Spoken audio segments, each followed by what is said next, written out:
Hi Peppermint Patty group. So welcome back. We're going to do another guided reading lesson and I'm so glad you're here because I love getting to do guided reading with you all. But what we're going to do today is we are going to do a making words activity. We haven't done that in a little bit, so we're going to do that for our word work. And then for our book, we're going to read a book, an informational book that's going to tell us more about cats. So hopefully you like cats. If you don't, you're still going to learn some things, but maybe you'll grow to like them after learning some things about cats if you don't like them. So let's go ahead and get started. All right, so let's get ready for our making words lesson. So remember, I want you to make sure you have all of these letters ready to go, and you can press the pause button if you need to, and then when you're ready to start, just click play, okay? And then we'll get started with making words. All right, guys, so let's do our making words activity. So if you remember, we've talked about why making words is important. And one of the big reasons that I love doing making words is because it's really good for noticing patterns in words, but also noticing how if I just move one or two letters, I can make a whole new word, which is really kind of cool. So that's what we're gonna do today. So if you remember, when we do making words, I'm going to tell you how many letters are in the word, and I'll tell you the word, and I'll put it in a sentence, but I don't want you to move any letters until I what? Good, until I snap. The reason I ask you to do that is just because I want you to have a chance to really hear the word and hear it in a sentence so you know what the word is and be able to stretch it out so you know what letters you hear in that word, the sounds that you hear, okay? All right, so let's go ahead and get started. Now we're gonna start out small and then we'll get bigger. So we're gonna start out kind of easy and then I promise we'll get more challenging. All right, so our first word has two letters in it and it's the word is. Like it is a cloudy day today. Is. Everybody say is. Good. Now go ahead and see if you can move those letters to make the word is.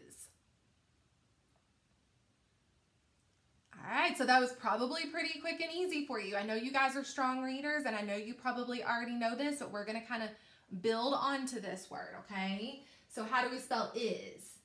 Is. Good, I-S. And you're right, is, it sounds like a Z the way we say it, but we know it's not a Z. It's actually that S on the end. All right, so I want you to finger sweep and read it. And when I say finger sweep, that means that I'm going to take my finger and I'm going to move it under the word as I read it. So if I said, okay, let's finger sweep and read this word, I'm going to take my finger and I'm going to go is. And I want you to do that too, okay? So let's finger sweep and read it. Let's try it. Ready? Is. Very good, you guys. All right, our next word still has two letters in it, and it's the word in. In. Like the opposite of out is in. Everybody say in.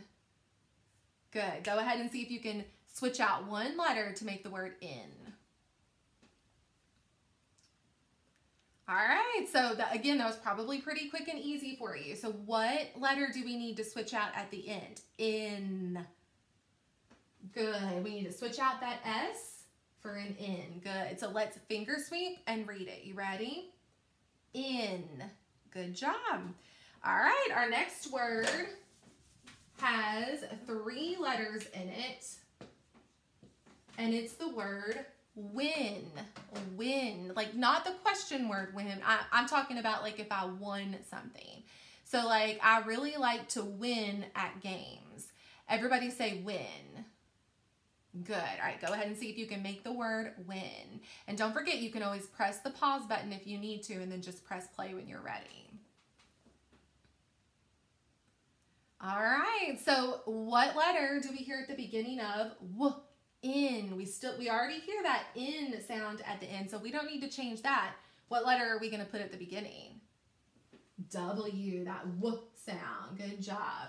All right, let's finger sweep and read that word. You ready? Win. Good. So we spell win. W-I-N. Awesome job. All right, our next word has three letters in it still, and we're going to really move some letters around this time. So our next word is sir. Sir. Like I like to use my manners and say yes, sir. Everybody say sir. Good. All right, go ahead and see if you can make the word sir. And I'm going to give you a hint. There's a hunk and chunk at the end of this word that we have practiced.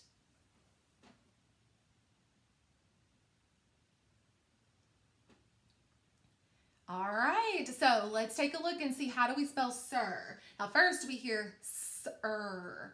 What sound do we hear first? Good, we hear that S sound. S-er. Now we have the E and the R, and we also have the I and the R. Both of those make that sound. So which one do you think it is? Hopefully you said, and it's okay if you didn't, the I-R hunk and chunk. And E-R would have said too, but in this word, we're using that I-R hunk and chunk. So we spell sir, S-I-R, with that hunk and chunk at the end. So let's finger sweep and let's read that. You ready? Sir. Good job. All right, our next word has 4 letters in it. And it's the word wire. Wire. Like, I don't want to touch a wire that I see on the ground. Everybody say wire. Good. All right, go ahead and see if you can move those letters around to make the word wire. Oh, and I'm going to give you a hint too. Think about what we've talked about the last couple of weeks. What do we put on the end of a word to make that other vowel long and strong? So listen, I-er. How do we make that I long and strong? What do we put on the end to make that I long and strong? So that's my little hint for you.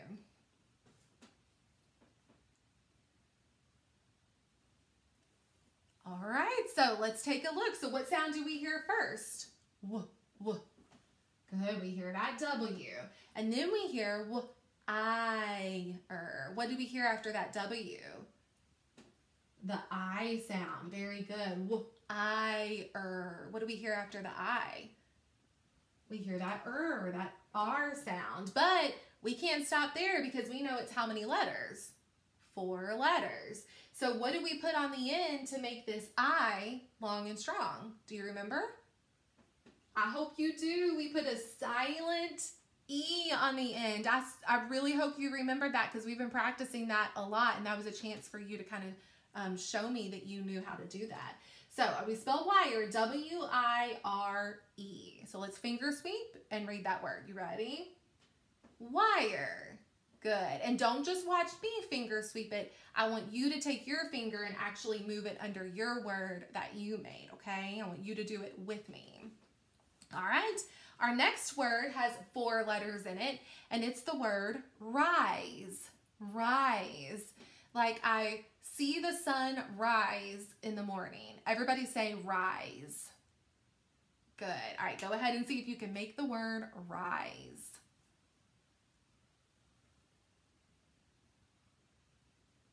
All right, so remember, pause the video if you need to.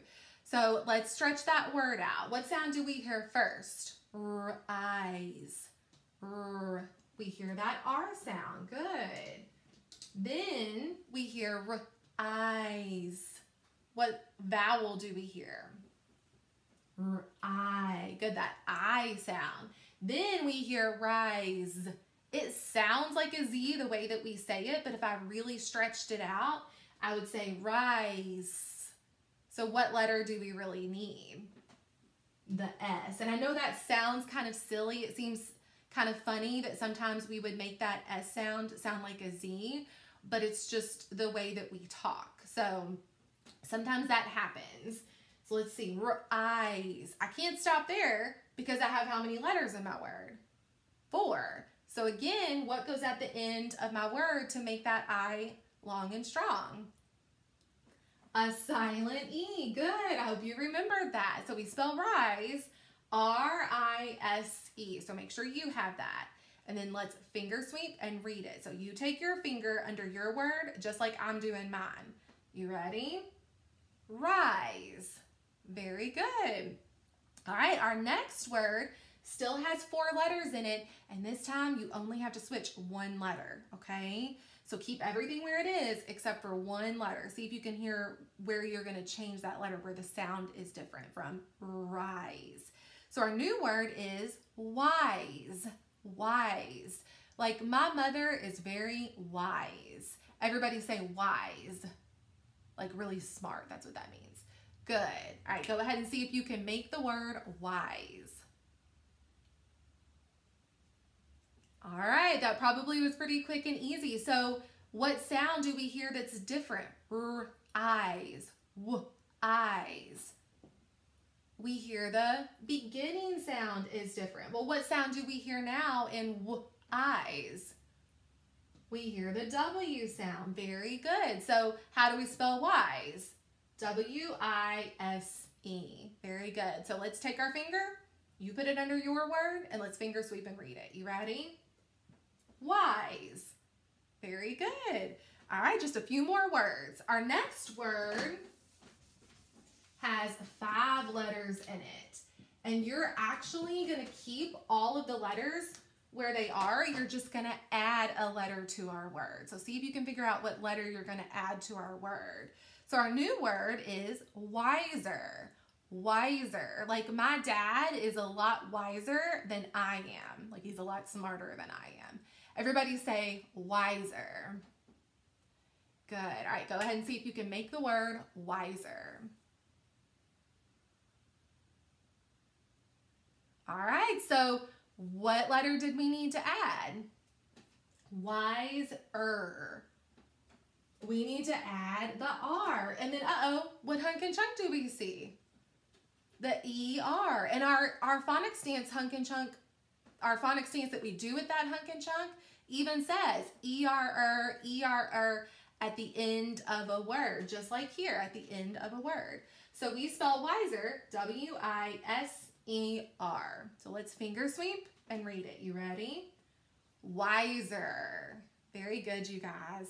All right, our next word has 5 letters in it, and it's the word siren. So you're really going to move some letters around with this one. Siren. Like I heard the ambulance's siren when I was driving. Everybody say siren. Good. Go ahead and see if you can move those letters around to make the word siren.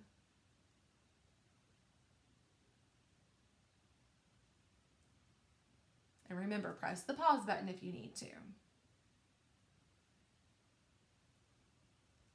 All right, so let's try to stretch it out. So first, what sound do we hear? Siren. Good, we hear that S sound. Then we hear siren. We hear the long and strong I sound. Good. Then we hear siren. What letter do we hear? The R. Good. Siren. And now it definitely has that N in there, but there's 5 letters in my word, and that's only 4. So listen, siren. What do we hear before the E? I mean, before the N. I'm sorry, I just kind of gave it away, didn't I? Oopsie. So what letter do we hear? Good. We hear that E sound. Look, everybody makes mistakes, right? Even your teacher. So we spell siren, S-I-R-E-N. So let's finger sweep and read that word. You ready? Siren. Good job. Okay, you ready for our mystery word? So it's going to have all 7 letters in it. So it's going to have all of our letters in it.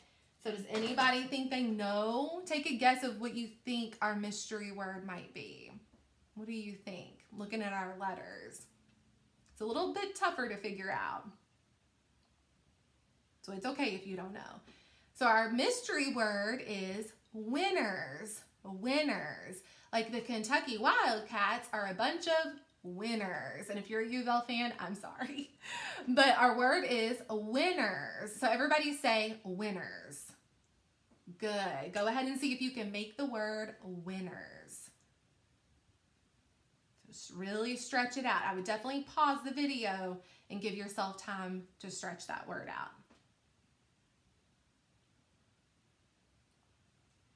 All right, so hopefully you pressed the pause button because I'm going to go ahead and move on, okay? So first, let's stretch out the beginning of that word. Winners. Win. Well, how do we spell win? We just did that, right? We spelled it W-I-N-N-E-R. right? And then I hear winners, What hunk and chunk do I hear?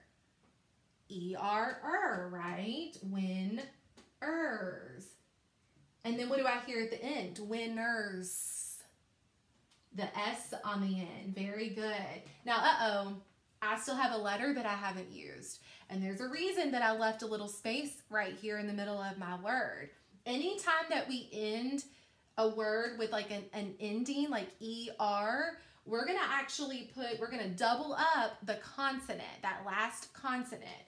So like if the word is win and I want to add the ending ER on the end, then I want to make 2 of those N's. And then I can always keep my S on the end. So even if it was winner, I would still want 2 N's in the middle. And even if it's got an S on the end, I still want 2 N's in the middle. If it was just the word win, it would be like that, W-I-N. But if I add an ending to it, then I'm going to double up that last consonant, okay? All right, so we spell winners, W-I-N-N-E-R-S. Let's finger sweep and read that word. You ready?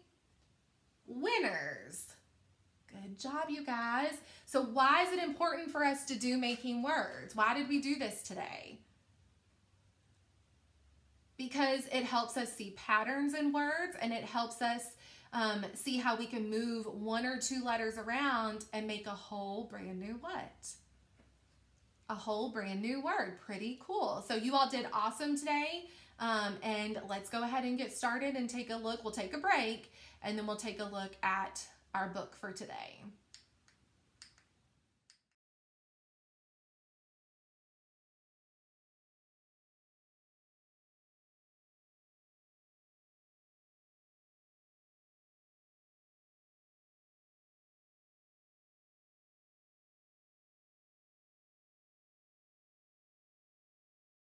All right, so let's read our book all about cats. So our book today is a nonfiction or informational book about cats.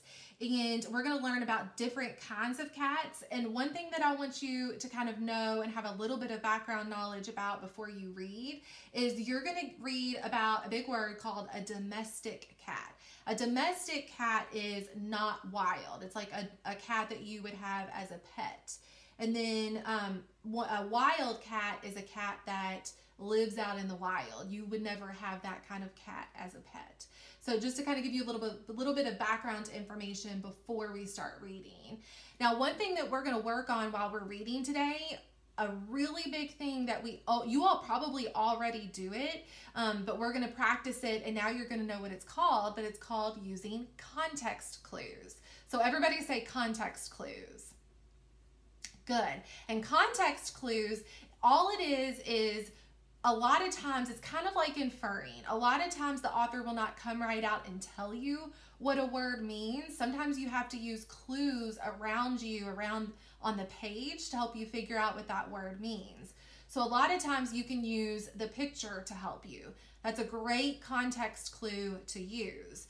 Another thing you could use are just the words around it. So a lot of times if you just keep reading the text, it'll eventually tell you what that word means. So we're going to practice seeing if we can read the text and look at the picture to help us figure out some of these bigger words that we may not know what they mean, okay? So that's one thing we're going to practice. And then the other thing I want you to be thinking about is how are domestic cats and wild cats the same, and how are they different? Because that's what you're going to go back to Seesaw and work on, okay? So let's go ahead and get started.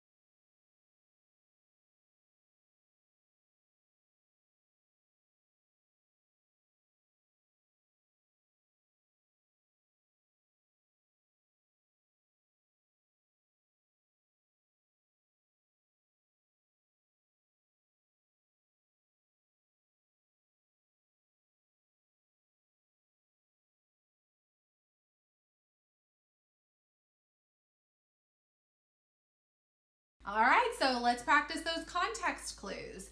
So if you remember, context clues are things that you want to use if you're reading a word and you don't know what the word means. So like maybe you can read the word, but once you read it, you're like, I don't know what that means. So we're going to see what can we look at on this page to help us figure out what the word domestic means. Now, I kind of already told you at the beginning and gave you some background knowledge, but maybe you've forgotten, and if you haven't, that's okay. We're just going to pretend like we don't know. This will just be like practice. So take a look at this page and the picture on the other page. Two things. Remember, like I said before, we want to look at the picture to see if it helps us figure out what that word means, but we also want to look at the words on the page. So we want to keep reading and see if it eventually tells us what that word means. So if we look at the word domestic and we read the sentences that are right there with it, it says, we call the cats we keep as pets domestic. They come in many colors. So what do you think the word domestic means just reading those sentences? Can we tell what it means just by reading that? Yeah, we can. It says, we call the cats we keep as pets domestic. Well, that tells me a domestic cat is a pet cat. So the author didn't come right out and say domestic means this. We had to use the clues that the author gave us in the text to help us figure out what that word means.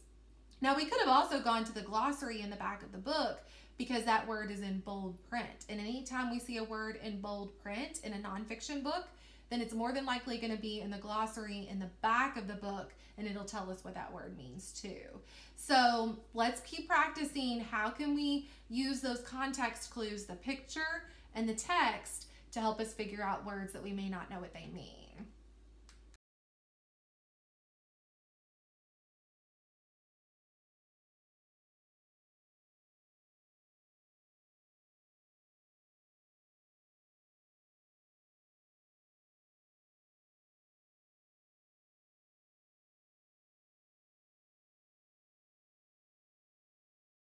All right, so let's practice those context clues again. This time, let's look at that word at the top of our page that starts with that F, the word felines. It's in bold print.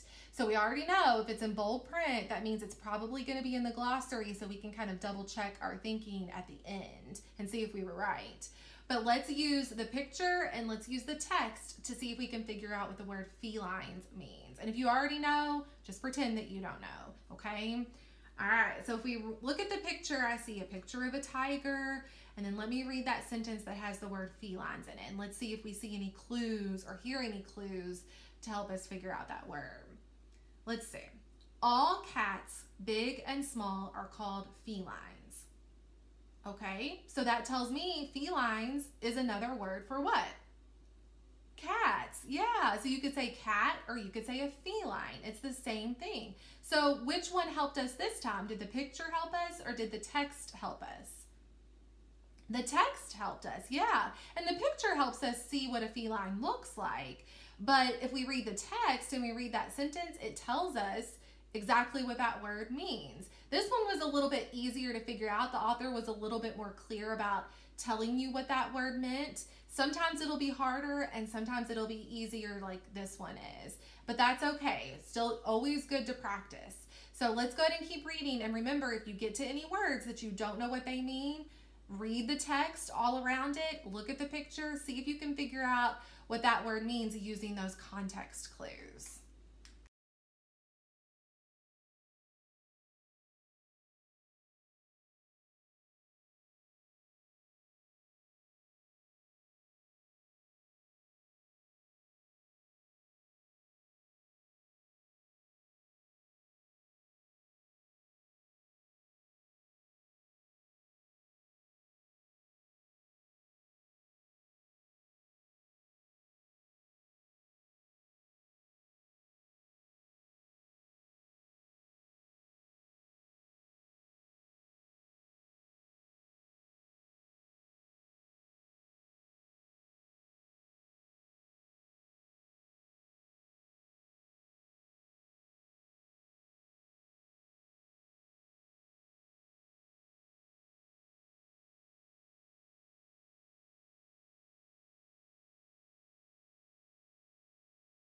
All right, one thing I wanted to just kind of pop in really quick and mention to you that you might see on these 2 pages are these little boxes that are next to the pictures. And if you don't already know, those are called captions. So just like bold print and a table of contents and a glossary, we call those all text features. Well, these little boxes, these captions, are another text feature. And really, they just help us understand what we're reading a little bit better. So, for example, if you look at the cat that's just on page 14 and that little box that's next to it, well, if we read what's in that box, it's going to tell us more about what's going on in the picture. It's just going to help us understand it better. So if we read it, it says, here is a Siamese cat. Siamese cats have blue eyes. So it tells us a little bit more and specifically what kind of cat it is. So captions are really important in nonfiction books because it'll just help us understand what we're reading even better. And we know that's the whole point of reading, right? Is to understand what we're reading. So always when you're reading nonfiction books, see if you can spot and spy some captions next to different pictures in your nonfiction books.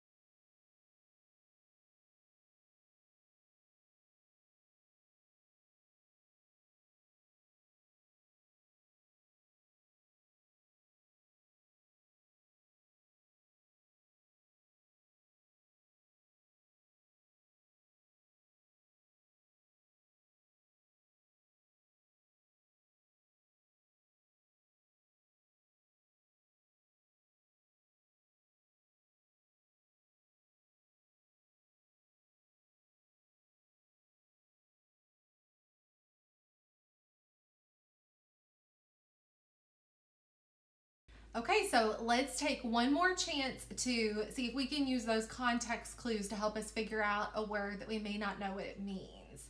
So this time we're going to look at the word groom or grooming, like in our title. And if you know what this word means, then just pretend that you don't know what it means. And if you don't, let's take a look at the picture and the text to see if we can figure out what this word means. So let's read first and then we'll look at the picture. So it says, most cats do not like baths. Cats groom themselves.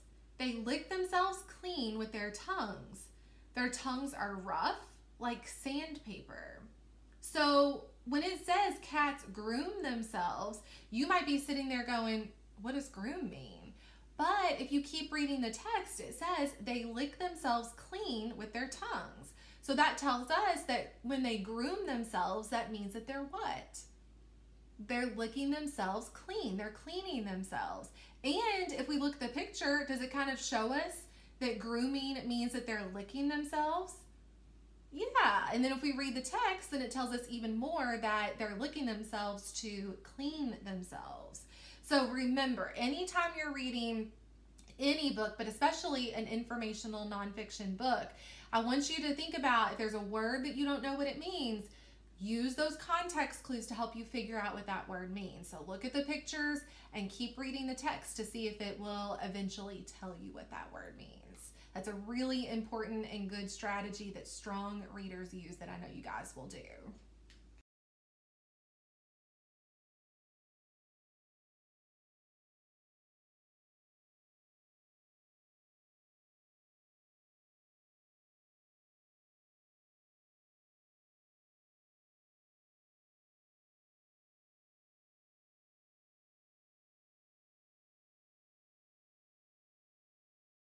Okay, so I hope you enjoyed our nonfiction book about cats.